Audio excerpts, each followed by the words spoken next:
అందరికీ చాలామందికి ఉండే డౌట్ ఇది ఏంటంటే పాలు తాగితే బలం అనేది. పాలు తాగితే బలమే, కానీ ఎంతవరకు? ఆ పాలు తాగే వయసు వరకే. పాలు తాగే వయసు తర్వాత అసలు 6 నెలల నుంచి తర్వాత నుంచి మనం అవుట్ సైడ్ ఫుడ్ని స్టార్ట్ చేస్తాం, గట్టిగా ఉండే సాలిడ్ ఫుడ్. ఆ తర్వాత మెల్లిమెల్లిగా తల్లిపాలను తగ్గించుకుంటూ వస్తాం. తల్లిపాల తర్వాత ఇక మనిషికి అలవాటైంది ఆవు పాలు, గేదె పాలు ఇట్లాంటి వాటి మీద ఆధారపడుతున్నాడు. ఆధారపడాలా అంటే కంప్లీట్గా ఆధారపడాల్సిన అవసరం ఏం లేదు. పాలకి దానికి ఉండేటువంటి ఒక మన జీవితంలో కొంత భాగం వరకు కేటాయించవచ్చు తప్ప పాలే జీవితం అనుకుంటే కనుక మీకు పాలు చాలా వరకు ఐరన్ కానీ మిగతా మినరల్స్ కానీ అబ్జార్బ్ అవ్వకుండా బయటికి తోసేస్తుంది.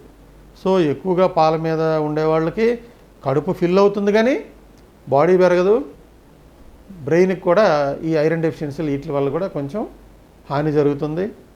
సో ఎక్కువగా పాలు అనేది జీవితంలో ఒక భాగం మాత్రమే. పాలు తాగే వయసు అయిపోయింది, అన్నం తినే వయసులో వచ్చాం కాబట్టి ఏంటంటే అన్నం తింటారా, మిల్లెట్స్ తింటారా, మనకి ఏది నచ్చుతుందో అనేది మీరు బ్యాలెన్స్డ్ డైట్లో చెప్పినట్టుగా అన్నీ సమతుల్యంగా ఉండేలాగా చూసుకొని తీసుకోవటం. ఆకుకూరలు, కాయగూరలు అన్నీ తినొచ్చు.